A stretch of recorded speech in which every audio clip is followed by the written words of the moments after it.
केंद्रातील राष्ट्रीय लोकशाही आघाडी सरकार देशातील कोट्यावधी कामगारांच्या हितासाठी कामगार कायद्यामध्ये क्रांतिकारी बदल करण्याच्या तयारीत आहे. सरकारने नवीन लेबर कोड्सचे अर्थातच श्रम संहितेचे मसुदा नियम जाहीर केले असून त्यावर सर्वसामान्यांकडून सूचना व हरकती मागवल्या आहेत.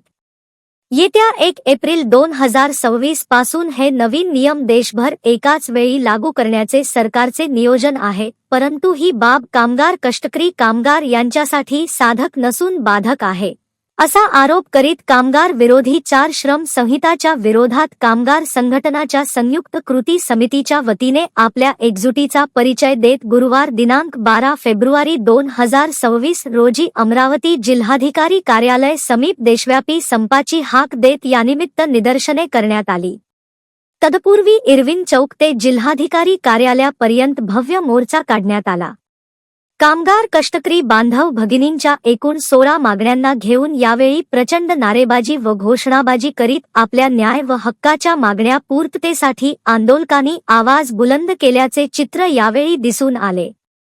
कॉर्पोरेट मालकांच्या हिताचे व कामगार कर्मचारी यांना गुलामीत टाकणारे 4 श्रम संहिता रद्द करा. जनतेच्या लोकशाही अधिकारावर, अभिव्यक्ती स्वातंत्र्यावर आणि आपल्या न्याय मागण्यासाठी लढण्याच्या हक्कावर गदा आणणारा महाराष्ट्र जन सुरक्षा कायदा मागे घ्या. बारमाही कायमस्वरूपी कामाच्या ठिकाणी कंत्राटीकरण बंद करा. सर्व कामगारांना 26,000 रुपये किमान वेतन व 10,000 रुपये पेन्शन लागू करा. अंगणवाडी, आशा वर्कर्स, शालेय पोषण आहार कामगार, योजना कर्मचारी तसेच ग्रामपंचायत कर्मचारी, रोजगार सेवक, कंत्राटी डॉक्टर्स, नर्सेस यांना शासकीय कर्मचाऱ्यांचा दर्जा द्या. भारतीय श्रम संमेलनाची शिफारस अंमलात आणा व सर्वोच्च न्यायालय यांच्या आदेशानुसार ग्रॅच्युइटी लागू करा. अशा एकूण अन्य 16 मागण्यांना घेऊन यावेळी अमरावती जिल्हाधिकारी कार्यालयात संयुक्त कामगार कर्मचारी संघटना कृती समिती व संयुक्त किसान मोर्चा अमरावतीच्या वतीने माननीय पंतप्रधान, भारत सरकार, नवी दिल्ली यांच्या नावे प्रेषित केलेले निवेदन अमरावती जिल्हाधिकारी यांच्या मार्फत जिल्हाधिकारी कार्यालय येथे सुपूर्द करण्यात आले.